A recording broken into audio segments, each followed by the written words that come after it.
بسم اللہ الرحمن الرحیم۔ روہیل وائس کے معزز دوستو، السلام علیکم۔ قبر میں مجھ پہ کیا بیتی، دل دہلا دینے والی ایک کہانی۔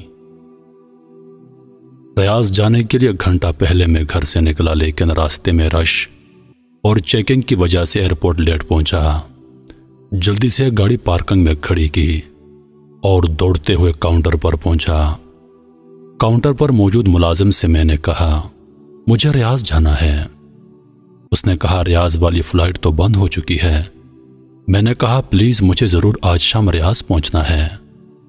اس نے کہا، زیادہ باتوں کی ضرورت نہیں ہے، اس وقت آپ کو کوئی جانے نہیں دے گا۔ میں نے کہا، اللہ تمہارا حساب کر دے۔ اس نے کہا، اس میں میرا کیا قصور ہے؟ بہرحال میں ایئرپورٹ سے باہر نکلا، حیران تھا کہ کیا کروں، ریاض جانے کا پروگرام کینسل کر دوں یا اپنی گاڑی سٹارٹ کر کے روانہ ہو جاؤں یا ٹیکسی میں چلا جاؤں۔ بہرحال ٹیکسی میں جانے والی بات پر اتفاق کیا۔ ایئرپورٹ کے باہر ایک پرائیویٹ گاڑی کھڑی تھی۔ میں نے پوچھا، ریاض جانے کے لیے کتنا لوگے؟ اس نے کہا، 500 ریال۔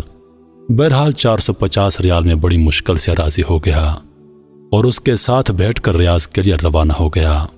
بیٹھتے ہی میں نے اس سے کہا، گاڑی تیز چلانی ہے۔ اس نے کہا، فکر مت کرو۔ واقعی اس نے خطرناک حد تک گاڑی دوڑانا شروع کر دی۔ راستے میں اسے کچھ باتیں ہوئیں۔ اس نے میری جاب اور خاندان کے متعلق کچھ سوالات کیے اور کچھ سوال میں نے بھی پوچھ لیے۔ اچانک مجھے اپنی والدہ کا خیال آیا کہ ان سے بات کر لوں۔ میں نے موبائل اٹھا لیا اور والدہ کو فون کیا۔ انہوں نے پوچھا، بیٹے کہاں ہو؟ میں نے کہا، جہاز کے نکل جانے اور ٹیکسی میں سفر کرنے والی بات بتا دی۔ ماں نے دعا دی، بیٹے اللہ تمہیں ہر قسم کے شر سے بچا دے۔ میں نے کہا، انشاءاللہ جب میں ریاض پہنچ جاؤں گا تو آپ کو اطلاع دے دوں گا۔ قدرتی طور پر میرے دل پر ایک پریشانی چھا گئی اور مجھے ایسا لگ رہا تھا جیسے کوئی مصیبت میرا انتظار کر رہی ہو۔ اس کے بعد میں نے اپنی بیوی کو فون کیا۔ میں نے اسے بھی ساری بات بتا دی اور اس کو ہدایت کی کہ بچوں کا خیال رکھے، بالخصوص چھوٹی بچی کا۔ اس نے کہا، جب سے تم گئے ہو مسلسل آپ کے بارے میں پوچھ رہی ہے۔ میں نے کہا، میری بات کرواؤ۔ بچی نے کہا، بابا آپ کب آئیں گے؟ میں نے کہا، بیٹی تھوڑی دیر میں آ جاؤں گا۔ کوئی چیز چاہیے؟ وہ بولی، ہاں میرے لیے چاکلیٹ لاؤ۔ میں ہنسا اور کہا، ٹھیک ہے۔ اس کے بعد میں اپنی سوچوں میں گم ہو گیا کہ اچانک ڈرائیور کے سوال نے مجھے چونکا دیا۔ پوچھا، کیا میں سگریٹ پی سکتا ہوں؟ میں نے کہا، بھائی تم مجھے ایک نیک اور سمجھدار انسان لگ رہے ہو، تم کیوں خود کو اور اپنے مال کو نقصان پہنچا رہے ہو؟ اس نے کہا، میں نے پچھلے رمضان میں بہت کوشش کی کہ سگریٹ چھوڑ دوں، لیکن کامیاب نہ ہو سکا۔ میں نے کہا، اللہ تعالیٰ نے تمہیں بڑی قوت دی ہے، تم سگریٹ چھوڑنے کا معمولی سا کام نہیں کر سکتے۔ بہرحال اس نے کہا، آج کے بعد میں سگریٹ نہیں پیوں گا۔ میں نے کہا، اللہ تعالیٰ آپ کو ثابت قدمی عطا فرمائے۔ مجھے یاد پڑتا ہے کہ اس کے بعد میں نے گاڑی کے دروازے کے ساتھ سر لگایا کہ اچانک گاڑی سے زوردار دھماکے کی آواز آئی اور پتہ چلا کہ گاڑی کا ایک ٹائر پھٹ گیا ہے۔ میں گھبرایا اور ڈرائیور سے بولا، سپیڈ کم کر دو اور گاڑی کو قابو میں کرو۔ اس نے گھبراہٹ میں کوئی جواب نہ دیا۔ گاڑی ایک طرف نکل گئی اور کلا بازیاں کھاتی ہوئی ایک جگہ پر رک گئی۔ مجھے اس وقت اللہ نے توفیق دی کہ میں نے زور زور سے کلمہ شہادت پڑھا۔ مجھے سر میں چوٹ لگی تھی اور درد کی شدت سے ایسا محسوس ہو رہا تھا کہ میرا سر پھٹا جا رہا ہے۔ میں جسم کے کسی حصے کو حرکت نہیں دے سکتا تھا۔ میں نے اپنی زندگی میں اتنا درد نہیں دیکھا تھا۔ میں بات کرنا چاہ رہا تھا لیکن بول نہیں سکتا تھا، جبکہ میری آنکھیں کھلی تھیں، لیکن مجھے کچھ نظر نہیں آ رہا تھا۔ اتنے میں لوگوں کے قدموں کی آواز سنی جو ایک دوسرے سے کہہ رہے تھے، اسے ہلاؤ نہیں، سر سے خون نکل رہا ہے اور ٹانگیں مکمل ٹوٹ چکی ہیں۔ میری تکلیف میں اضافہ ہوتا چلا جا رہا تھا اور سانس لینے میں دشواری محسوس کر رہا تھا۔ مجھے اندازہ ہوا کہ شاید میری موت آ گئی ہے۔ اس وقت مجھے گزری زندگی پر جو ندامت ہوئی میں اسے الفاظ میں بیان نہیں کر سکتا۔ مجھے پتا چلا کہ اب مجھے موت سے کوئی نہیں بچا سکتا۔ اس کہانی کے آخر میں بتاؤں گا کہ اس کی حقیقت کیا ہے۔ یہاں پر ہر بھائی بہن تصور کرے کہ جو کچھ ہو رہا ہے اسی کے ساتھ ہو رہا ہے، کیونکہ انقریب ہم سب کو اس ملتے جلتے حالات سے سابقہ پیش آنا ہے۔ اس کے بعد لوگوں کی آوازیں آنا بند ہو گئیں، میری آنکھوں کے سامنے مکمل تاریکی چھا گئی اور میں ایسا محسوس کر رہا تھا جیسے میرے جسم کو چھریوں سے کاٹا جا رہا ہو۔ اتنے میں مجھے ایک سفید پوش آدمی نظر آیا۔ اس نے مجھے کہا، بیٹے تمہاری زندگی کی آخری گھڑی ہے، میں تم کو نصیحت کرنا چاہتا ہوں کیونکہ اللہ تعالیٰ نے مجھے تمہارے پاس بھیجا ہے۔ میں نے پوچھا، کیا نصیحت؟ اس نے کہا، عیسائیت قبول کر لو، خدا کی قسم اس میں تمہاری نجات ہے۔ اگر تم اس پر ایمان لائے تو تمہیں میں اپنے گھر والوں کو لوٹا دوں گا اور تمہاری روح واپس لے آؤں گا۔ جلدی سے بولو، وقت بہت کم ہے۔ مجھے اندازہ ہو گیا کہ یہ شیطان ہے۔ مجھے اس وقت جتنی بھی تکلیف تھی اور جتنی بھی اذیت سے دوچار تھا، لیکن اس کے باوجود اللہ اور اس کے رسول صلی اللہ علیہ وآلہ وسلم پر پکا ایمان تھا۔ میں نے اس سے کہا، جاؤ اللہ کے دشمن، میں نے اسلام کی حالت میں زندگی گزاری ہے اور مسلمان ہو کر مروں گا۔ اس کا رنگ زرد پڑ گیا اور بولا، تمہاری نجات اسی میں ہے کہ تم یہودی یا نصرانی مر جاؤ، ورنہ میں تمہاری تکلیف بڑھا دوں گا اور تمہاری روح قبض کر دوں گا۔ میں نے کہا، موت تمہارے ہاتھ میں نہیں، جو بھی ہو میں اسلام کی حالت میں ہی مروں گا۔ اتنے میں اس نے اوپر دیکھا اور دیکھتے ہی بھاگ نکلا۔ مجھے لگا جیسے کسی نے اسے ڈرا دیا ہو۔ اچانک میں عجیب قسم کے چہرے والے اور بڑے بڑے جسموں والے لوگ دیکھے۔ وہ آسمان کی طرف سے آئے اور کہا، السلام علیکم۔ میں نے کہا، وعلیکم السلام۔ اس کے بعد وہ خاموش ہو گئے اور ایک لفظ نہیں بولے۔ ان کے پاس کفن تھے۔ مجھے اندازہ ہوا کہ میری زندگی ختم ہو گئی ہے۔ ان میں سے ایک بہت بڑا فرشتہ میری طرف آیا اور کہا، اے نیک روح، اللہ کی مغفرت اور اس کی خوشنودی کی طرف نکل آ۔ یہ بات سن کر میری خوشی کا ٹھکانہ نہیں رہا۔ میں نے کہا، اللہ کے فرشتے میں حاضر ہوں۔ اس نے میری روح کھینچ لی۔ مجھے ایسا محسوس ہو رہا تھا جیسے میں نیند اور حقیقت کے مابین ہوں۔ ایسا لگا کہ مجھے جسم سے آسمان کی طرف اٹھایا جا رہا ہے۔ میں نے نیچے دیکھا تو پتہ چلا کہ لوگ میرے جسم کے ارد گرد کھڑے ہیں اور انہوں نے میرے جسم کو ایک کپڑے سے ڈھانپ دیا۔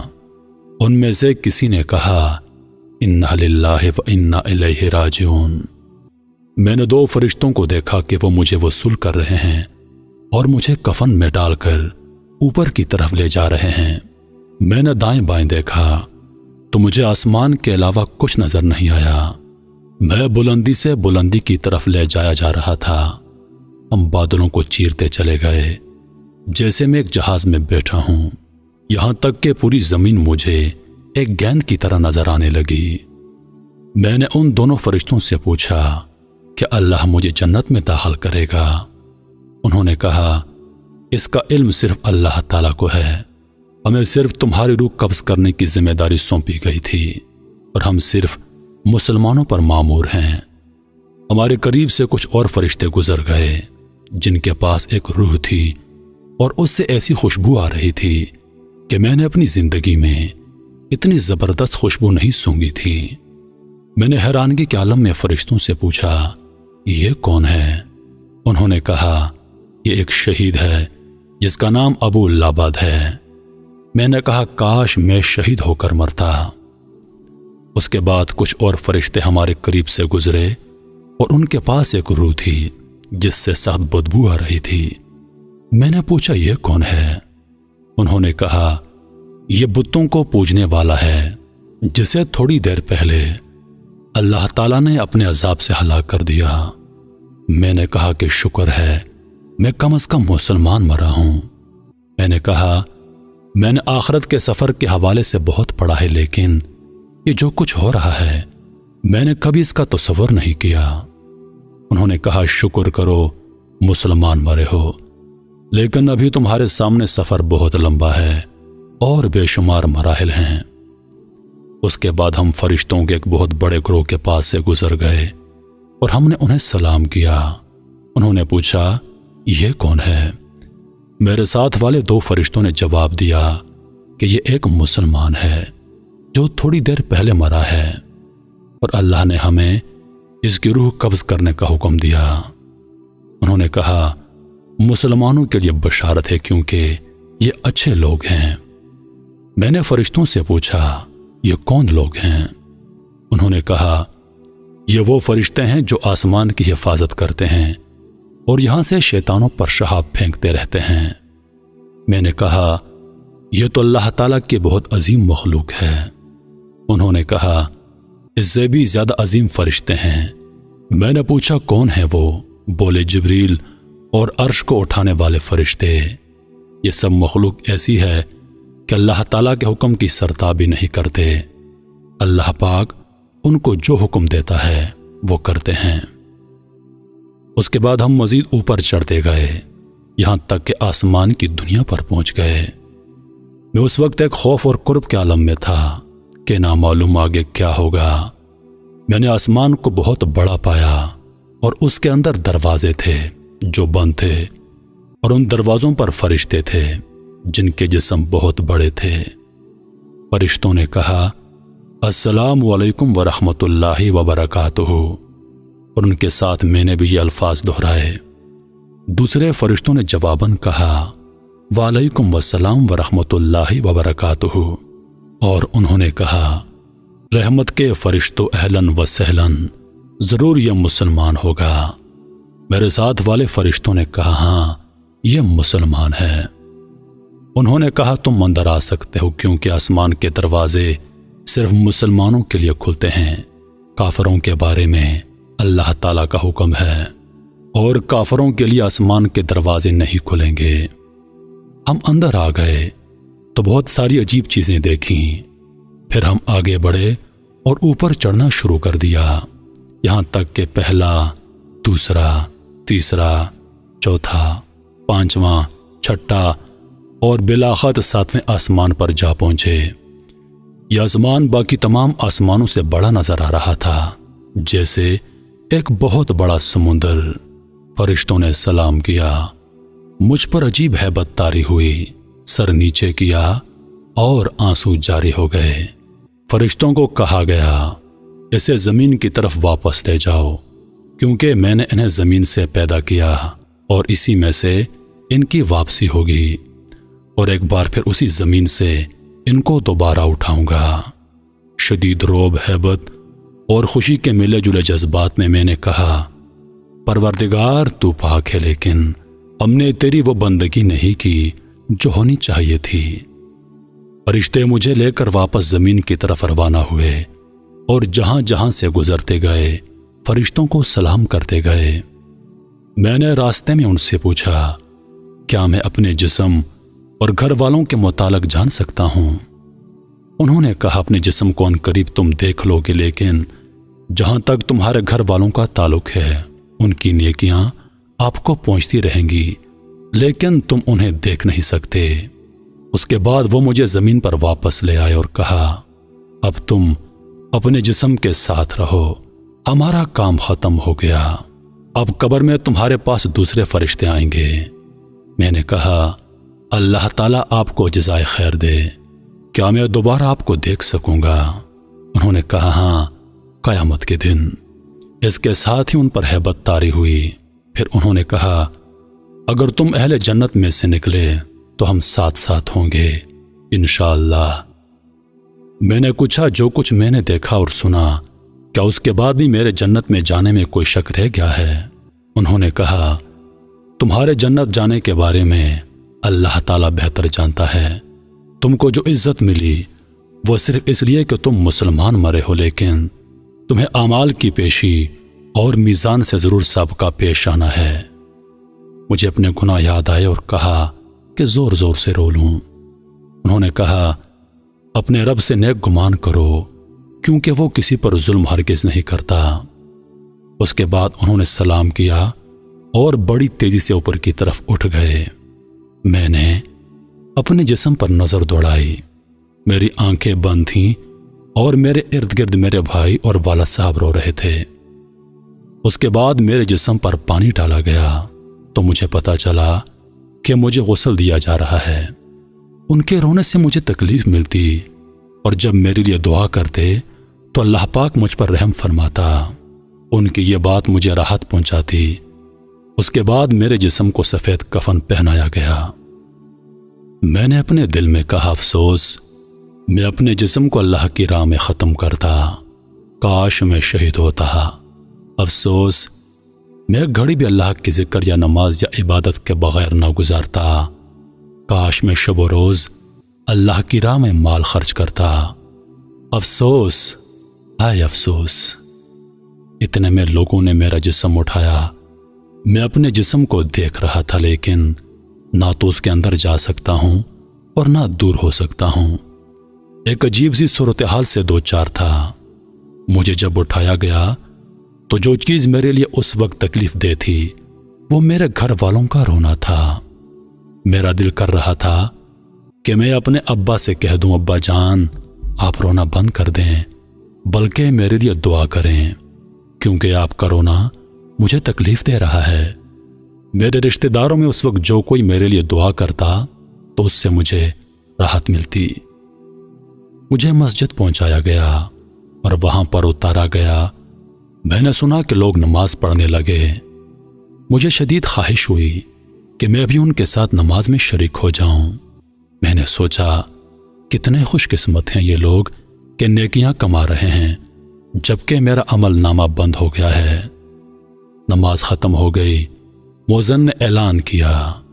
امام میرے قریب آیا اور نماز جنازہ شروع کر دی۔ میں حیران تھا کہ وہاں بہت سارے فرشتے آ گئے جو ایک دوسرے سے باتیں کر رہے تھے کہ نماز پڑھنے والے کتنے لوگ ہیں اور ان میں کتنے اللہ کو ماننے والے ہیں جو اللہ کے ساتھ کسی کو شریک نہیں کرتے۔ چوتھی تکبیر میں نے دیکھا کہ فرشتے کچھ لکھ رہے ہیں۔ مجھے اندازہ ہوا کہ وہ لوگوں کی دعائیں لکھ رہے ہیں۔ اس وقت میرے دل میں خواہش پیدا ہو گئی کہ امام صاحب اس رکعت کو مزید لمبا کر دے کیونکہ لوگوں کی دعاؤں سے مجھے راحت اور سرور مل رہا تھا۔ نماز ختم ہو گئی اور مجھے اٹھا کر قبرستان کی طرف لے گئے۔ راستے میں کچھ لوگ دعائیں مانگ رہے تھے اور کچھ لوگ رو رہے تھے۔ میں حیران و پریشان تھا کہ نہ معلوم میرے ساتھ کیا ہونے والا ہے۔ مجھے اپنے تمام گناہ اور غلطیاں اور ظلم اور جو غفلت کی گھڑیاں میں نے دنیا میں گزاری تھیں ایک ایک چیز سامنے آ رہی تھی۔ ایک شدید ہیبت کا عالم تھا جس سے میں گزر رہا تھا۔ الغرض قبرستان پہنچا کر مجھے اتارا گیا۔ اس وقت مختلف قسم کی آوازیں سننے میں آئیں۔ کوئی کہہ رہا ہے جنازے کو راستہ دو، کوئی کہہ رہا تھا اس طرف لے جاؤ، کوئی کہتا قبر کے قریب رکھ دو۔ یا اللہ، میں نے کبھی اپنے بارے میں ایسی باتیں نہیں سوچی تھیں۔ مجھے قبر میں روح اور جسم کے ساتھ اتارا لیکن ان لوگوں کو صرف میرا جسم نظر آ رہا تھا، روح نہیں۔ اس کے بعد لحد کو بند کر دیا گیا۔ میرا دل کر رہا تھا کہ چیخ چیخ کر کہہ دوں کہ مجھے یہاں پر مت چھوڑو، پتہ نہیں میرے ساتھ کیا ہوگا، لیکن میں بول نہیں سکتا تھا۔ الغرض مٹی ڈالنی شروع ہو گئی اور میری قبر میں گھپ اندھیرا چھا گیا۔ لوگوں کی آوازیں آنا بند ہوتی چلی گئیں لیکن میں ان کے قدموں کی آوازیں سن رہا تھا۔ ان میں سے جو کوئی میرے لیے دعا کرتا تو اس سے مجھے سکون مل جاتا۔ اچانک قبر مجھ پر تنگ ہو گئی اور ایسا لگا کہ میرے پورے جسم کو کچل دے گی، اور قریب تھا کہ میں ایک چیخ نکال دوں لیکن پھر دوبارہ اصلی حالت پر آ گئی۔ اس کے بعد میں نے ایک طرف دیکھنے کی کوشش کی کہ اچانک دو ہیبتناک قسم کے فرشتے نمودار ہوئے جن کے بڑے بڑے جسم، کالے رنگ اور نیلی آنکھیں تھیں۔ ان کی آنکھوں میں بجلی کی طرح چمک تھی۔ اور ان میں سے ایک کے ہاتھ میں بہت بڑا گرز تھا۔ اگر اس سے پہاڑ کو مارتا تو پہاڑ ریزہ ریزہ ہو جاتا۔ ان میں سے ایک نے مجھ سے کہا بیٹھ جاؤ، تو میں فوراً بیٹھ گیا۔ پھر اس نے کہا من ربک، تمہارا رب کون ہے؟ جس کے ہاتھ میں گرز تھا وہ مجھے بغور دیکھ رہا تھا۔ میں نے جلدی سے کہا ربی اللہ، میرا رب اللہ ہے۔ جواب دیتے وقت مجھ پر کپ کپی طاری تھی، اس لیے نہیں کہ مجھے جواب میں کوئی شک تھا، بلکہ ان کے رعب کی وجہ سے۔ پھر اس نے مزید 2 سوال کیے۔ کہا تمہارا نبی کون ہے؟ تمہارا دین کون سا ہے؟ الحمدللہ میں نے ٹھیک ٹھیک جوابات دے دیے۔ اس نے کہا اب تم قبر کے عذاب سے بچ گئے ہو۔ میں نے پوچھا کیا تم منکر و نکیر ہو؟ انہوں نے جواباً کہا ہاں، اور بولے اگر تم صحیح جوابات نہ دیتے تو ہم تمہیں اس گرز سے مارتے اور تم اتنی چیخیں نکالتے کہ اس سے زمین کی ساری مخلوق سن لیتی سوائے انسانوں اور جنات کے، اور اگر دنیا کے انسان اور جنات تمہاری آوازوں کو سن لیتے تو وہ بے ہوش ہو جاتے۔ میں نے کہا اللہ کا شکر ہے، اس نے مجھے اس مصیبت سے بچا لیا۔ اس کے بعد وہ چلے گئے اور ان کے جانے سے مجھے قدر اطمینان حاصل ہوا۔ ان کے چلے جانے کے ساتھ ہی مجھے سخت گرمی محسوس ہوئی اور مجھے لگا کہ میرا جسم جلنے والا ہے، جیسے جہنم سے کوئی کھڑکی کھول دی گئی ہو۔ اتنے میں 2 اور فرشتے آئے اور کہا السلام علیکم ورحمۃ اللہ وبرکاتہ۔ میں نے جواب دیا وعلیکم السلام ورحمۃ اللہ وبرکاتہ۔ انہوں نے کہا ہم فرشتے ہیں، ہم قبر میں تمہارے اعمال تمہیں پیش کرنے آئے ہیں تاکہ قبر میں قیامت تک تمہیں اپنی نیکیوں کا جو بدلہ ملنا چاہیے وہ بدلہ مل جائے۔ میں نے کہا اللہ کی قسم، جس سختی اور اذیت سے میں 2-4 ہوں، میں نے کبھی اس کے متعلق سوچا تک نہیں تھا۔ پھر میں نے پوچھا کیا میں ایک سوال کر سکتا ہوں؟ انہوں نے کہا کر لو۔ میں نے پوچھا کیا میں جنت میں سے ہوں، اور کیا اتنی ساری تکلیفیں جھیلنے کے بعد بھی میرے لیے جہنم کا خطرہ موجود ہے؟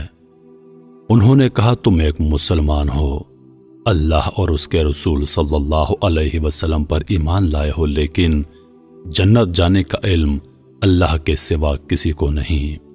بہرحال اگر تم جہنم چلے بھی گئے تو وہاں ہمیشہ نہیں رہو گے، کیونکہ تم موہت ہو۔ یہ سن کر میری آنکھوں سے آنسو جاری ہو گئے اور میں نے کہا اللہ نے مجھے دوزخ بھیج دیا تو پتہ نہیں وہاں میں کتنا عرصہ رہوں گا۔ انہوں نے کہا اللہ تعالیٰ سے امید رکھو، کیونکہ وہ بہت کریم ہے، اور اب ہم تمہارے اعمال پیش کر رہے ہیں، تمہارے بلوغت کے وقت سے تمہارے ایکسیڈنٹ کے وقت تک۔ انہوں نے کہا سب سے پہلے ہم نماز سے شروع کرتے ہیں، کیونکہ کافر اور مسلمان کے مابین فرق کرنے والی چیز نماز ہے، لیکن فی الحال تمہارے سارے اعمال روک دیے گئے ہیں۔ میں نے حیرانگی سے پوچھا میں نے اپنی زندگی میں بہت سارے نیک اعمال کیے ہیں، آخر میرے اعمال کیوں روک دیے گئے ہیں؟ اور اس وقت جو میں اپنے جسم میں گرمی محسوس کر رہا ہوں، اس کی کیا وجہ ہے؟ انہوں نے کہا اس کی وجہ یہی ہے کہ تمہارے اوپر قرضہ ہے جو تم نے مرنے سے پہلے ادا نہیں کیا۔ میں رو پڑا اور میں نے کہا کیسے؟ اور یہ جو میرے اعمال روک دیے گئے ہیں، ان کی وجہ بھی کیا یہی ہے؟ میرا سوال ابھی پورا نہیں ہوا تھا کہ میری قبر میں اچانک روشنی آ گئی اور ایک ایسی خوشبو پھیل گئی کہ ویسی خوشبو میں نے اپنی زندگی میں کبھی نہیں سونگھی تھی۔ اس روشنی سے آواز آئی السلام علیکم ورحمۃ اللہ وبرکاتہ۔ میں نے کہا وعلیکم السلام ورحمۃ اللہ وبرکاتہ۔ پوچھا تم کون ہو؟ اس نے کہا میں سورۃ الملک ہوں، میں اس لیے آئی ہوں کہ اللہ تعالیٰ سے تیرے لیے مدد طلب کر دوں، کیونکہ تم نے میری حفاظت کی تھی اور تمہارے رسول صلی اللہ علیہ وآلہ وسلم نے تمہیں بتا دیا تھا کہ جو کوئی سورۃ الملک پڑھے گا قبر میں وہ اس کے لیے نجات کا ذریعہ ہوگی۔ میں بہت خوش ہوا۔ میں نے کہا میں نے بچپن میں تم کو حفظ کر لیا تھا۔ اور میں ہمیشہ نماز میں اور گھر میں تیری تلاوت کیا کرتا تھا۔ مجھے اس وقت تمہاری اشد ضرورت ہے۔ اس نے کہا، اس لیے تو میں آئی ہوں کہ اللہ تعالیٰ سے دعا کر لوں کہ وہ تمہاری تکلیف کو آسانی میں تبدیل کر دے، لیکن تم سے ایک غلطی ہوئی ہے کہ تم نے لوگوں کے قرضے ادا نہیں کیے ہیں۔ میں نے کہا، نجات کا کوئی طریقہ ہے؟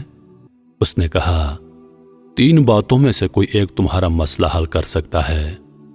میں نے جلدی سے کہا، وہ کون سے کام ہیں؟ اس نے کہا، پہلے یہ بتا دو کہ تم نے کوئی کاغذ لکھ کر چھوڑا ہے جسے دیکھ کر تمہارے ورثہ وہ قرضہ ادا کر دیں۔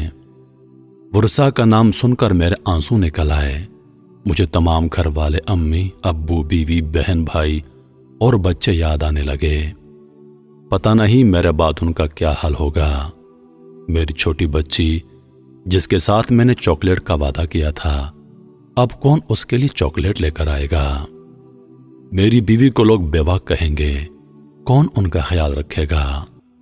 سورۃ الملک نے پوچھا، لگ رہا ہے تم کوئی چیز یاد کر رہے ہو۔ میں نے کہا، مجھے اپنے اہل و عیال اور بچے یاد آئے کہ میرے بعد ان کا کیا حال ہوگا۔ سورۃ الملک نے کہا، جس نے انہیں پیدا کیا ہے وہی روزی بھی دے گا اور وہی نگہبان ہے۔ سورۃ الملک کی اس بات سے مجھے کافی تسلی حاصل ہوئی۔ اس کے بعد میں نے پوچھا، کیا میں جان سکتا ہوں کہ میرے اوپر ٹوٹل قرضہ کتنا ہے؟ سورۃ الملک نے کہا، میں نے فرشتے سے پوچھا۔ اس نے بتایا کہ 1700 ریال۔ 1000 آپ کے دوست کے ہیں جس کا نام ابو حسن ہے، اور باقی مختلف لوگوں کے ہیں۔ میں نے کہا، مختلف لوگ کون ہیں؟ اس نے کہا، دراصل بلوغت سے لے کر آخری دن تک تم سے کئی بار اس بارے میں کوتاہی ہوئی ہے۔ اس طرح قرضہ بڑھ گیا ہے۔ مثلاً 5 ریال اس دکاندار کے ہیں جس سے آپ نے کوئی چیز خریدی تھی جبکہ آپ کی عمر 15 سال تھی۔ آپ نے اس سے کہا، پیسے کل دے دوں گا، اور پھر آپ نے نہیں دیے۔ اس طرح لانڈری والے سے آپ نے کپڑے دھلوائے اور اس کو ادائیگی کرنا بھول گئے۔ کرتے کرتے اس نے سارے لوگوں کے نام بتا دیے اور سارے مجھے یاد آ گئے۔ سورۃ الملک نے کہا، لوگوں کے حقوق معمولی سمجھنے اور ان سے غفلت برتنے کی وجہ سے بہت سارے لوگوں پر قبر میں عذاب ہوتا ہے۔ کیا تمہیں اپنے رسول صلی اللہ علیہ وآلہ وسلم نے خبر نہیں دی تھی کہ شہید کے اعمال بھی روک لیے جائیں گے جب تک اس کا قرضہ ادا نہیں ہوا ہو؟ میں نے کہا، نجات کا کوئی طریقہ ہو سکتا ہے؟ اس نے کہا، پہلا حل تو یہ ہے کہ جس کا قرضہ ہے وہ اپنا قرضہ معاف کر دے۔ میں نے کہا، ان میں سے اکثر لوگ تو ان قرضوں کو بھول گئے ہیں جس طرح میں بھول گیا تھا، اور ان کو میرے مرنے کی خبر بھی نہیں ہوگی۔ اس نے کہا، پھر دوسرا حل یہ ہے کہ تمہارے ورثہ تمہاری طرف سے ادائیگی کر دیں۔ میں نے کہا، ان کو میرے قرضوں کی اور میری تکلیفوں کی کہاں خبر ہے، جبکہ میں نے کوئی وصیت نامہ بھی نہیں چھوڑا، کیونکہ مجھے موت اچانک آ گئی اور مجھے ان ساری مشکلات کا علم نہیں تھا۔ سورۃ الملک نے کہا، ایک اور حل ہو سکتا ہے، لیکن میں تھوڑی دیر بعد تمہیں بتا دوں گی، اب میں جاتی ہوں۔ میں نے کہا، خدا را مت جاؤ، کیونکہ تمہارے جانے سے تاریکی ہو جائے گی جو میری موجودہ تکالیف میں اضافے کا باعث بنے گی۔ سورۃ الملک نے کہا، میں زیادہ دیر کے لیے نہیں جا رہی بلکہ تمہارے لیے کوئی حل نکالنے کے لیے جا رہی ہوں۔ اس کے بعد سورۃ الملک چلی گئی اور میں گھپ اندھیرے میں اکیلا رہ گیا۔ اے بطور تکلیف کے باوجود میں نے کہا، یا ارحم الراحمین، اے اجنبیوں کے مولا، اے ہر اکیلے کے ساتھی، اس قبر کی تاریکی میں میری مدد کر۔ لیکن فوراً مجھے خیال آیا کہ میں تو دارالحساب میں ہوں، اب دعاؤں کا کیا فائدہ؟ زیادہ دیر نہیں گزری تھی کہ میں نے ایک مانوس آواز سن لی۔ میں نے آواز پہچان لی، یہ میرے والد بزرگوار کی آواز تھی جو کہہ رہے تھے، السلام علیکم ورحمۃ اللہ وبرکاتہ۔ میں نے کہا، وعلیکم السلام ورحمۃ اللہ وبرکاتہ، لیکن میرا جواب انہیں کون پہنچائے؟ پھر انہوں نے کہا، اے اللہ، میں اس بیٹے سے راضی ہوں، تو بھی اس سے راضی ہو جا۔ میرے والد صاحب جب دعا مانگ رہے تھے تو دعا کے دوران ایک زبردست روشنی میری قبر میں آئی۔ یہ دراصل رحمت کا فرشتہ تھا جو میری والد کی دعا کو نوٹ کر رہا تھا، اور جب تک میرے والد نہیں گئے تھے وہ میرے ساتھ رہا۔ میرے والد صاحب جب واپس لوٹ گئے تو فرشتے نے کہا، تیرے والد کی دعا آسمانوں تک جائے گی اور انشاءاللہ اللہ تعالیٰ اس کو قبول کرے گا، کیونکہ والد کی دعا اپنے بیٹے کے لیے مستجاب ہوتی ہے۔ میں نے تمنا کی کاش میرے والد قبر پر زیادہ دیر کے لیے ٹھہرتے اور دعا مزید لمبی کرتے، کیونکہ ان کی دعا کی وجہ سے مجھے کافی آرام ملا۔ میں نے فرشتے سے پوچھا، کیا میں ایک سوال کر سکتا ہوں؟ کہا، پوچھو۔ میں نے کہا، جب سے میں مرا ہوں اب تک کتنا عرصہ گزر گیا ہے؟ اس نے کہا، جب سے تمہاری وفات ہوئی ہے آج تیسرا دن ہے اور اس وقت ظہر کا وقت ہے۔ میں نے حیرانگی سے کہا، 3 دن اور اتنے سارے معاملات اور واقعات اور یہ قبر کی تاریکی جبکہ باہر دنیا روشن ہے۔ فرشتے نے کہا، تمہارے سامنے بہت لمبا سفر ہے، اللہ اسے تمہارے لیے آسان کر دے۔ میں اپنے آپ کو قابو نہ کر سکا اور رونے لگا، اور ایسا رویا کہ مجھے یاد نہیں پڑتا کہ زندگی میں کبھی اتنا رویا ہوں گا۔ میں نے دل میں سوچا کہ اتنا خطرناک سفر اور دنیا میں میری اس قدر اس سفر کے لیے غفلت۔ فرشتے نے جاتے وقت بتا دیا کہ قبر میں موجودہ روشنی تیرے والد کی دعا کی وجہ سے ہے، اور یہ اسی طرح رہے گی جب تک اللہ چاہے۔ مجھے پتا چلا کہ والد کا آنا میرے لیے باعث رحمت ہے۔ میں نے تمنا کی کہ کاش میرے ابو میری آواز سن لیں اور میں انہیں بتا دوں کہ ابو میرے قرضوں کی ادائیگی کر دیں اور میری طرف سے صدقے کر دیں، اللہ کے واسطے میرے لیے دعا کریں، لیکن کون ہے جو ان کو بتا دے؟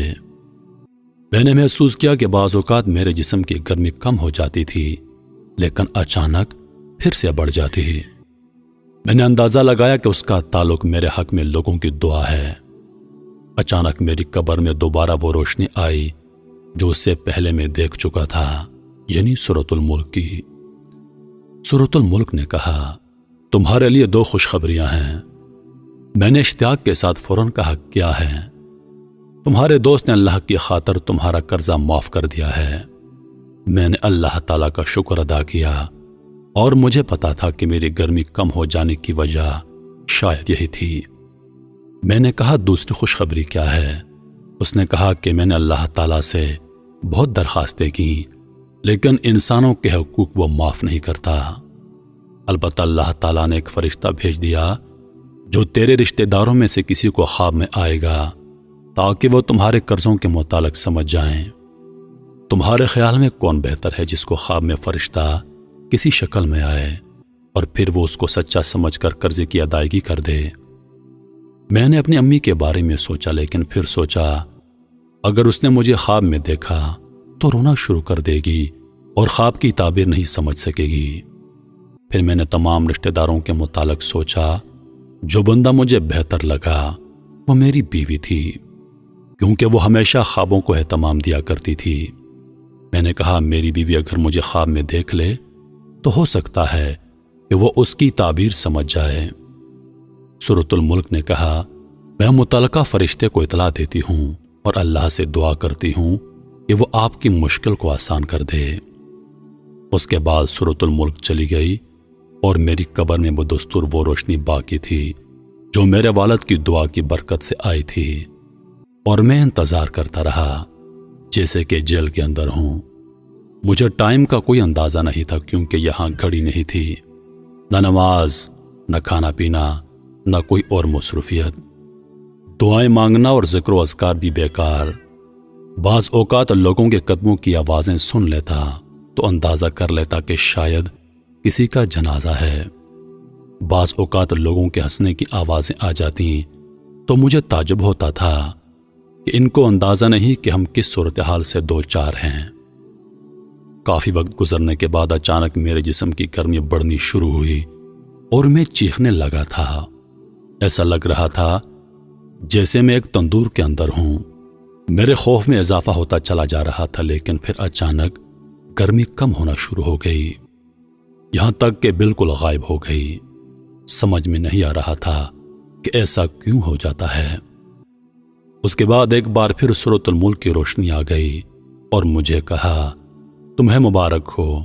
میں نے کہا، وہ کیسے؟ اس نے کہا، خوابوں کا فرشتہ تمہاری بیوی کو خواب میں گیا اور تمہاری بیوی نے خواب میں تمہیں ایک سیڑھی پر چڑھتے دیکھا اور دیکھا کہ 7 سیڑھیاں باقی ہیں اور تم پریشان کھڑے ہو کیونکہ آگے نہیں چڑھ سکتے۔ پھر وہ فجر کی نماز سے پہلے اٹھی، تمہاری یاد میں روئی اور صبح ہوتے ہی ایک عورت سے رابطہ کیا جو خوابوں کی تفسیر کرتی ہے اور اسے اپنا خواب سنایا۔ اس عورت نے کہا، اے بیٹی، تمہارے شوہر قبر میں تکلیف میں مبتلا ہیں کیونکہ اس پر کسی کا 700 ریال کا قرضہ ہے۔ تیری بیوی نے پوچھا، کس کا قرضہ ہے اور ہم کیسے ادا کریں؟ اس نے کہا، مجھے نہیں معلوم، اس بارے میں علماء سے معلوم کرو۔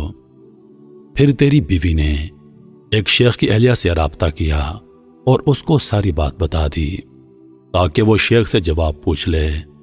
الغر شیخ نے کہا کہ میت کی طرف سے صدقہ کر دے، ہو سکتا ہے کہ اللہ تعالیٰ اسے قبول کر کے میت کا عذاب ہٹا دے۔ تیری بیوی کے پاس سونا تھا جس کی قیمت 4000 ریال تھی۔ اس نے وہ سونا تیرے والد کو دیا اور تیرے والد نے ان کے ساتھ کچھ رقم مزید لگا کر صدقہ کر دیا اور یوں تیرا مسئلہ حل ہو گیا۔ میں نے کہا، الحمدللہ، مجھے اس وقت کوئی تکلیف نہیں ہے اور یہ سب کچھ اللہ تعالیٰ کے فضل اور تیرے تعاون سے ہوا۔ سورۃ الملک نے کہا، اب اعمال والے فرشتے تمہارے پاس آئیں گے۔ میں نے پوچھا، کیا اس کے بعد بھی میرے لیے کوئی خطرہ ہے؟ اس نے کہا، سفر بہت لمبا ہے، ہو سکتا ہے اس میں کئی سال لگ جائیں، لہٰذا اس کے لیے تیار رہو۔ کئی سال والے جواب نے مجھے مزید پریشان کر دیا۔ سورۃ الملک نے کہا، بہت سارے لوگ صرف اس وجہ سے قبروں میں عذاب جھیل رہے ہیں کہ وہ بعض باتوں کو معمولی سمجھتے تھے جبکہ اللہ کے نزدیک وہ معمولی نہیں ہیں۔ میں نے کہا، مثلاً کون سے اعمال؟ اس نے کہا، بہت سارے لوگوں پر قبروں میں اس لیے عذاب ہے کہ وہ پیشاب سے نہیں بچتے اور گندگی کی حالت میں اللہ کے سامنے کھڑے ہوتے تھے۔ اس طرح چغلی، چوری، سود اور مال یتیم کی وجہ سے بہت سارے لوگوں پر عذاب ہو رہا ہے۔ پھر اس نے کہا، کچھ لوگوں پر عذاب قبر اس لیے ہے تاکہ قیامت آنے سے پہلے ان کا کھاتا صاف ہو جائے، اور کچھ لوگوں پر قیامت تک عذاب رہے گا اور پھر جہنم میں داخل کر دیے جائیں گے۔ میں نے کہا، اللہ تعالیٰ کی سزا سے بچنے کی کوئی سبیل ہے؟ سورۃ الملک نے کہا، تمہارا عمل نامہ تو بند ہو چکا ہے، البتہ 3 کام ایسے ہیں جو تمہیں اب بھی فائدہ پہنچا سکتے ہیں۔ میں نے پوچھا، وہ کیا ہیں؟ اس نے کہا، اہل و عیال کی دعا اور نیک عمل۔ اس کے علاوہ اگر کوئی کام تم نے دنیا میں کیا ہے جو انسانوں کے لیے نفع بخش ہو، مثلاً مسجد کی تعمیر، تو اس سے تم کو مرنے کے بعد بھی فائدہ ہوگا۔ اس طرح اگر علم کی نشر و اشاعت میں تم نے حصہ لیا ہو تو وہ بھی تمہارے لیے نفع بخش ہے۔ میں نے کہا، میں کتنا بدبخت ہوں کہ دنیا میں کتنے عمل کے مواقع تھے جس سے میں نے کوئی فائدہ نہیں اٹھایا اور آج بے یار و مددگار قبر میں پڑا ہوں۔ میرا دل چاہا میں چیخ چیخ کر لوگوں کو پکاروں، اے لوگو، قبر کے لیے تیاری کر لو۔ خدا کی قسم، اگر تم لوگوں نے وہ کچھ دیکھا جو میں نے دیکھا تو مسجدوں سے باہر نہیں نکلو گے اور اللہ کی راہ میں سارا مال لگا دو گے۔ سورۃ الملک نے کہا، مردہ لوگوں کی نیکیاں عام طور پر شروع کے دنوں میں بہت ہوتی ہیں، لیکن اس کے بعد رفتہ رفتہ وہ کم ہوتی چلی جاتی ہیں۔ میں نے پوچھا، کیا یہ ممکن ہے کہ میرے گھر والے اور میرے رشتہ دار مجھے بھول جائیں گے؟ مجھے یقین نہیں ہے کہ وہ اتنی جلدی مجھے بھول جائیں گے۔ اس نے کہا، وہ تم کو ضرور بھول جائیں گے۔ تم دیکھو گے شروع میں تمہاری قبر پر تمہارے اہل و عیال زیادہ آئیں گے، لیکن جب دن ہفتوں میں، ہفتے مہینوں میں اور مہینے سالوں میں تبدیل ہو جائیں گے تو تمہاری قبر پر آنے والا ایک بھی بندہ نہیں ہوگا۔ مجھے یاد آیا کہ جب ہمارے دادا کا انتقال ہوا تو ہم ہر ہفتے ان کی قبر پر جایا کرتے تھے، پھر ہر مہینے میں، اور پھر ہم ان کو مکمل بھول گئے۔ جب میں زندہ تھا تو مردوں کو بھول جاتا تھا، لیکن آج میں خود اس حالت کو پہنچ چکا ہوں۔ ان ہفتے اور مہینے گزرتے گئے اور میری مدد کے لیے کوئی نہ تھا سوائے چند اعمال کے جو مجھے پہنچتے تھے، یا میرے والد بھائی اور دوسرے رشتہ داروں کی قبر پر آنا جو رفتہ رفتہ کم ہوتا گیا۔ زیادہ تر مجھے اپنی والدہ کی دعا پہنچتی رہی جو تہجد میں میرے لیے کرتی رہی۔ باخدا وہ میرے لیے طمانینت کا باعث ہوتی تھی۔ نیک اعمال کا آنا کم ہوتا چلا گیا۔ نامعلوم کیا وجہ تھی کہ سورۃ الملک کا آنا بھی بند ہو گیا۔ میری قبر میں پھر سے اندھیرا چھا گیا۔ مجھے بعض گناہ یاد آئے جو میں نے کیے تھے۔ ایک ایک دن اور ایک ایک گھڑی یاد آ رہی تھی۔ مجھے اپنے گناہ پہاڑ کے برابر لگ رہے تھے۔ اپنے آپ کو ملامت کر رہا تھا، کتنے گناہ ہیں جو میں نے بڑی دلیری سے کیے تھے، کتنی نمازیں ہیں جو میری فوت ہو گئی ہیں، کتنی فجر کی نمازیں ہیں جو میں نے غفلت کی وجہ سے نہیں پڑھی۔ یہ سارے گناہ یاد کر کے میں اتنا رویا کہ مجھے وقت کا اندازہ ہی نہیں تھا۔ ایک دن اچانک ایسی روشنی آئی جیسے سورج نکل چکا ہو۔ میں نے فرشتوں کی آوازیں سنی کہ وہ ایک دوسرے کو مبارکباد دے رہے تھے۔ میری سمجھ سے باہر تھا کہ کیا ہو چکا ہے کہ میرے پاس سورۃ الملک آئی اور خوشخبری سنا دی۔ سورۃ الملک نے بتایا کہ رمضان کا مہینہ شروع ہو گیا ہے۔ سورۃ الملک نے بتایا کہ رمضان کا مہینہ شروع ہو گیا ہے اور یہ رحمت اور معافی کا مہینہ ہے۔ اس میں بہت سارے مردے مسلمانوں کی دعاؤں کی برکت سے نجات پا لیتے ہیں۔ میں بہت خوش ہوا۔ اللہ تعالیٰ انسانوں پر کتنا مہربان ہے، لیکن انسان ہے کہ گمراہی پر تلا ہوا ہے۔ سورۃ الملک نے بتایا کہ اللہ تعالیٰ کسی کو آگ میں نہیں ڈالنا چاہتا، لیکن یہ انسانوں کی اپنی حماقت ہوتی ہے کہ وہ ایسے گناہ کر جاتے ہیں جو ان کی سزا کا باعث بن جاتے ہیں۔ پھر اس نے کہا، اب تھوڑی دیر بعد مسلمان نماز پڑھیں گے اور تم ان کی آوازیں سنو گے۔ سورۃ الملک چلی گئی اور میری قبر میں بدستور روشنی تھی، اور میں نے پہلی بار مسجد سے آنے والی اذان سن لی۔ اپنی زندگی کو یاد کیا اور تراویح کو یاد کیا، بہت رویا۔ میں نے سنا کہ لوگ نماز پڑھ رہے ہیں، اور پھر میں نے امام کی دعا سن لی۔ امام صاحب کی دعا سے مجھے سکون ملا، اور میں نے تمنا کی کہ امام دعا کو تول دے دے۔ میں نے محسوس کیا کہ وہ دعا سیدھی قبول ہو رہی ہے، کیونکہ مجھے اس سے کافی خوشی اور راحت مل رہی تھی۔ میں روتا جا رہا تھا اور ساتھ ساتھ آمین پڑھتا جا رہا تھا۔ اس طرح رمضان کا سارا مہینہ بہت سکون اور راحت سے گزرا۔ اور پھر ایک دن میری قبر میں انسان کی شکل میں ایک آدمی آیا جس سے بہت تیز خوشبو آ رہی تھی۔ میں حیران ہوا کیونکہ مرنے کے بعد یہ پہلا انسان تھا جو میں دیکھ رہا تھا۔ اس نے مجھے سلام کیا اور جواب میں نے وعلیکم السلام کہا۔ اس نے کہا، میں تمہیں خوشخبری دیتا ہوں کہ اللہ تعالیٰ نے تمہارے گناہ معاف کر دیے ہیں۔ میں نے کہا، اللہ آپ کو جزائے خیر دے، آپ کون ہیں؟ میں پہلی مرتبہ قبر میں انسان کی شکل دیکھ رہا ہوں۔ اس نے کہا، میں انسان نہیں ہوں۔ میں نے پوچھا، کیا فرشتے ہیں؟ بولا، نہیں، دراصل میں تمہارا نیک عمل ہوں۔ تمہاری نمازیں، تمہارے روزے، حج، انفاق فی سبیل اللہ اور صلح رحمی وغیرہ وغیرہ کو اللہ تعالیٰ نے اس شکل میں تمہارے پاس بھیجا ہے۔ مجھے بہت خوشی ہوئی اور اللہ کا شکر ادا کیا۔ میں نے پوچھا، تم اتنے لیٹ کیوں آئے ہو؟ اس نے کہا، تمہارے گناہ اور تمہارے قرضے میری راہ میں رکاوٹ تھے، اور جب اللہ تعالیٰ نے معافی کا اعلان کر دیا تو میرے لیے راستہ کھل گیا۔ میں نے پوچھا، تو کیا اس معافی کے بدلے میں اللہ تعالیٰ مجھے جنت دے گا؟ اس نے کہا، یہ بات اللہ تعالیٰ کے علاوہ کوئی نہیں جانتا۔ پھر اس نے کہا، قیامت کے دن میزان سے تمہاری جنت اور دوزخ جانے کا پتہ چلے گا۔ اس کے بعد عمل صالح نے کہا، تمہارے کچھ نیک اعمال بالکل زندگی کی آخری گھڑیوں میں کام آ گئے۔ میں نے پوچھا، وہ کیا ہیں؟ اس نے کہا، اگر تمہیں یاد ہو، مرتے وقت اللہ تعالیٰ نے تمہیں توفیق دی اور تم نے کلمہ پڑھا۔ تمہیں اندازہ نہیں کہ فرشتوں کو کتنی خوشی ہوئی کہ تمہاری زندگی کا خاتمہ توحید پر ہوا، جبکہ شیطان تمہیں نصرانیت اور یہودیت کی تلقین کر رہا تھا۔ اس وقت تمہارے ارد گرد دو قسم کے فرشتے موجود تھے، ایک وہ جو مسلمانوں کی روحیں قبض کرتے ہیں اور کچھ وہ جو کافروں کی روحیں قبض کرتے ہیں۔ جب تم نے کلمہ پڑھا تو وہ فرشتے چلے گئے جو کافروں کی روحیں قبض کرتے تھے، اور پھر دوسرے فرشتوں نے تمہاری روح قبض کر لی۔ میں نے پوچھا اس کے علاوہ بھی کوئی نیکی ہے؟ اس نے کہا ہاں، جب تم نے ڈرائیور کو سگریٹ چھوڑنے کی نصیحت کی تو آج جو خوشبو تم سونگھ رہے ہو یہ اس نصیحت کی بدولت ہے۔ اس کے علاوہ اپنی والدہ کو تمہاری کال اور اس کے ساتھ جو بھی تم نے باتیں کی، اللہ تعالیٰ نے ہر بات کے بدلے میں تمہارے لیے نیکیاں لکھ دیں۔ مجھے یاد آ گیا جو باتیں میں نے والدہ سے کی تھیں، اگر مجھے پتا ہوتا تو میں ان باتوں میں گھنٹہ لگا دیتا۔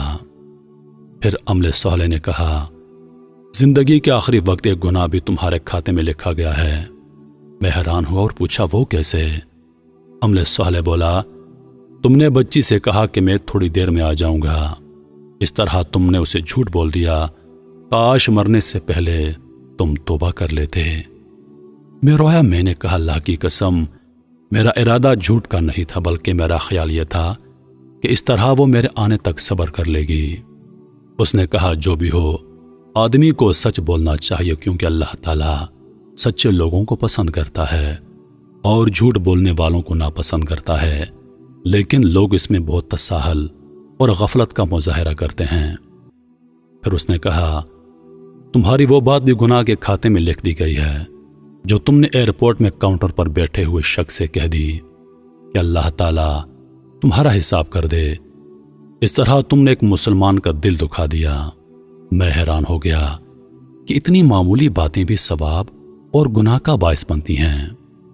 عمل صالح نے مزید بتایا یہ انسانوں پر اللہ تعالیٰ کا بہت بڑا احسان ہے کہ جب وہ ایک نیکی کریں تو اللہ تعالیٰ اسے 10 گنا بلکہ 700 گنا بڑھا دیتا ہے، اور بہترین اعمال وہ ہیں جو اللہ تعالیٰ کو زیادہ محبوب ہیں۔ میں نے کہا 5 وقتہ نمازوں کے بارے میں کیا خیال ہے؟ عمل صالح نے کہا نماز، زکوٰۃ، روزہ، حج وغیرہ تو فرائض ہیں، میں ان کے علاوہ بھی تمہیں ایسے اعمال بتا دوں گا جو اللہ تعالیٰ کو بہت محبوب ہیں۔ میں نے کہا وہ کیا ہیں؟ بولا تمہاری عمر جب 20 سال تھی تم عمرے کے لیے گئے، رمضان کے مہینے میں گئے تھے، تم نے وہاں 100 ریال کی افطاری خرید کر لوگوں میں بانٹ دی، اس کا اجر تم نے کمایا ہے۔ اس طرح ایک بار تم نے بوڑھی عورت کو کھانا کھلایا تھا، وہ بوڑھی ایک نیک عورت تھی، اس نے جو تمہیں دعائیں دی ہیں اس کے بدلے اللہ تعالیٰ نے تمہیں بہت نیکیاں اور اجر دیا ہے۔ میں تمہیں ایک اور بات بتا دوں، ایک بار تم مدینہ جا رہے تھے کہ راستے میں تمہیں ایک آدمی کھڑا ملا جس کی گاڑی خراب تھی، تم نے اس کی جو مدد کی اللہ تعالیٰ کو تمہاری وہ نیکی بہت پسند آئی اور تمہیں اس کا بہت بڑا اجر ملا ہے۔ اس کے بعد میری قبر کھل گئی اور اس میں بہت زیادہ روشنی آ گئی اور فرشتوں کے گروہ در گروہ آتے ہوئے نظر آئے، عمل صالح بھی۔ عزیز دوستو ذرا سوچئے، یہ کہانی عبرت کے لیے لکھی گئی ہے لیکن احادیث مبارکہ کے بیان کے عین مطابق ہے۔ کیا اس کہانی کے سننے کے بعد بھی ہم آخرت کے لیے فکر مند نہیں ہوں گے؟ کیا اس کہانی کے بعد بھی ہم گناہ کریں گے؟ عزیز دوستو اس پیغام کو اپنے دوستوں کے ساتھ ضرور شیئر کرو، کیونکہ جب تک کوئی یہ ویڈیو دیکھتا رہے گا جنت میں آپ کے نام کا درخت لگتا رہے گا، کیونکہ یہ صدقہ جاریہ ہے اور صدقہ جاریہ کا ثواب مرنے کے بعد بھی آپ کو ملتا رہے گا۔ اے اللہ، جب تو اپنی رحمتوں کے دروازے کھولے اور پکارے، اے کوئی رحمت مانگنے والا، اے کوئی خوشیاں مانگنے والا، اے کوئی شفا مانگنے والا، اے کوئی میرے محبوب صلی اللہ علیہ وآلہ وسلم کی چاہت مانگنے والا، تو میری دعا ہے یا اللہ، ساری خوشی، ساری رحمت، ساری کامیابیاں، ساری برکتیں، ساری نعمتیں نبی پاک صلی اللہ علیہ وآلہ وسلم کی چاہت اس شخص کو دے دے جو اس میسج کو دوسرے لوگوں تک پہنچائے گا۔ آمین یا رب العالمین۔ نبی پاک صلی اللہ علیہ وآلہ وسلم کا ارشاد پاک ہے، ان موقعوں پر دعا مانگو، اس وقت دعا رد نہیں ہوگی جب دھوپ میں بارش ہو رہی ہو، جب اذان ہو رہی ہو، سفر کے دوران، جمعہ کے دن رات کے وقت جب آنکھ کھل جائے۔ عزیز دوستو، اپنی دعاؤں میں یاد رکھیے گا۔ انشاءاللہ زندگی رہی تو اگلی بار ایک اور ویڈیو لے کر آپ کی خدمت میں حاضر ہوں گا۔ تب تک کے لیے خدا حافظ۔ اللہ پاک آپ سب کا حافظ و نگہبان۔